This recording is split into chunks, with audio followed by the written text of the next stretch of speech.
नमस्कार दोस्तों, welcome to all of you our YouTube channel learn with Shweta. How are you?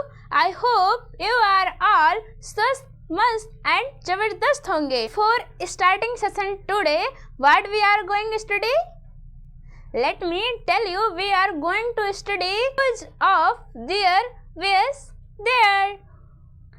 मतलब it means difference of their, where's, there. Let's revise a little bit. In last video we talked about the use of was, were, has, have, had, and yesterday we talked about the use of these, those, and this, that. Today we will learn difference of their, where's, there. Understand? आप इतनी English सुन के घबराइएगा नहीं। ये मैंने English पहले grammar को समझा है, फिर इंग्लिश बोलना स्टार्ट किया है। आपसे बहुत लोग मिलेंगे जो कहेंगे कि इंग्लिश सीरीज़ देख लीजिए या इंग्लिश पॉडकास्ट देखिए, इंग्लिश मूवी देखिए और आपको इंग्लिश आ जाएगी। अगर आपका इन्वायरमेंट है तो आपको इंग्लिश इससे भी आ सकती है, मगर लेकिन आपका इन्वायरमेंट ऐसा नहीं है, आपके आरी बगल में कोई इंग्लिश नहीं समझ में पा रहा है, तो आप जितनी मन करे उतनी मूवीज़ देख डालिए इंग्लिश की या सीरीज़ देख डालिए इंग्लिश की, और इंग्लिश नहीं आने वाली है। अंडरस्टैंड? आप इंग्लिश ग्रामर को बारीक से, मतलब बेसिक से एडवांस लेवल तक समझिए, फिर इंग्लिश बोलना स्टार्ट कीजिए बिना डरे, और फ्लुएंट इंग्लिश, मतलब झर्रा भर्रा इंग्लिश भी बोल पाएंगे। बोले मैंने कहा है कि मैंने पिछली वीडियो में was, were, has, have, had, these, those and this, that का डिफरेंस या उसके उपयोग या प्रयोग देख चुके हैं। आज हम सिखाने वाले या सीखने वाले हैं देयर, वेयर्स, देयर का difference. Understand? If you have not watched any of these videos, अगर आपने इसमें में से जो मैंने बताया है these, those, this, that, was, were, has, have, if you have not watched any of these videos, then after this class watch that class so you are faster in English and can speak English easily. Let's start. Difference of there, where, there. ये there जो होता है, जैसे बहुत लोगों को confusion रहता है कि इस there का मतलब क्या होता है एंड इस देयर का मतलब क्या होता है। जैसे मुझे कुछ दिन पहले, मतलब जब मैं छोटी थी, तो मुझे ही कन्फ्यूजन रहता था कि इस देयर का मतलब उनका होता है कि इस देयर का मतलब उनका होता है। तो आप हेयर मतलब तो जानते होंगे, हेयर मीन्स यहाँ, तो देयर मीन्स वहाँ। तो आप ये वाला डिफाइन कर दीजिएगा, ठीक है? तो इसका मतलब हो जाएगा वहाँ। आप लोगों को कन्फ्यूजन होता होगा कि देयर मीन्स वहाँ होता है कि उनका होता है, मतलब भूल ही जाते होंगे कभी कभी तो कि क्या होता है। तो ये जो देयर है, इसको टी साइलेंट, मतलब टी हटा दीजिए, टी हटा दीजिए। फिर आप सोचिए क्या होगा। जो ये THERE हियर बच रहा है, इसका मतलब क्या होता है? यहाँ। तो इसमें टी लगा दीजिए, इसमें टी लगा दीजिए, फिर क्या हो जाएगा? देयर। तो देयर मतलब वहाँ। जब हेयर मतलब यहाँ होता है, जो अगर आप टी लगा देंगे तो देयर हो जाएगा, तो देयर मतलब वहाँ। तो आप कन्फ्यूजन तो नहीं होगी, मतलब याद करने में, लर्न करने में कन्फ्यूजन नहीं होनी चाहिए। अब हम देखते हैं कि ये प्रयोग कहाँ होता है, कब, कैसे और कहाँ होता है। तो इसका मतलब होता है वहाँ। ये किसी स्थान को दिखाता है, मतलब प्लेस को दर्शाता है, एंड किसी के होने के अस्तित्व को दर्शाता है, एग्जिस्टेंस को दर्शाता है, एग्जिस्टेंस उसको दर्शाता है कि अस्तित्व में कोई चीज़ है। जैसे वहाँ, फॉर एग्जाम्पल हम प्रैक्टिस कर रहे हैं, वहाँ किताब है, वहाँ किताब है। तो वहाँ की क्या हो गई? There. There is book. Understand? There is book. वहाँ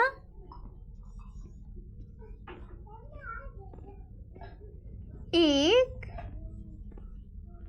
नई कार है, नई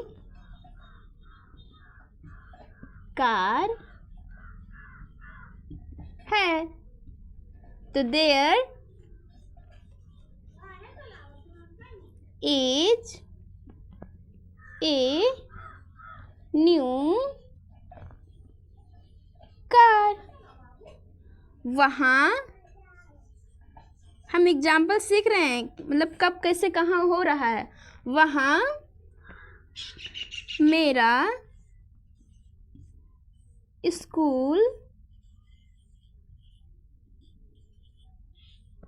है। अंडरस्टैंड? तो देयर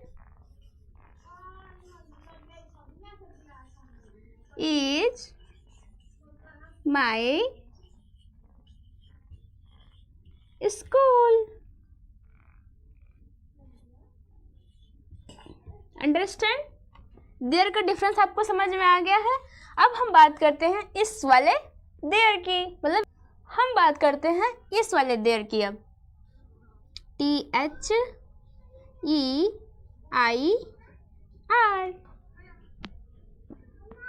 इसका मतलब होता है उनका, मतलब उनका, उनकी या उनके, तीनों में से कोई भी हो। उनका, उनकी, उनके, कुछ भी हो तो किसका प्रयोग होगा? देयर का। लेकिन ये कब होता है? ये पोजीशन का प्रयोग होता है इसमें। इसमें किसी को होना दिखाता है, पोजीशन। इसमें पोजीशन होता है, किसी को होना दिखाता है, मतलब किसी भी चीज को, किसी को या किसी का होना दिखाता है, होना दिखाता है। जैसे वहाँ, नहीं, उनका, देयर मतलब क्या होता है? उनका। तो उनका घर बड़ा है। तो क्या हो जाएगा? उनका घर बड़ा है। तो देयर हाउस इज बिग। उनकी, मतलब हम कई एग्जाम्पल रख सकते हैं। हम यहाँ पे उनका, उनकी, उनके तीनों एग्जाम्पल सीखेंगे। तो उन कार नई है। तो देयर कार इज न्यू। उनके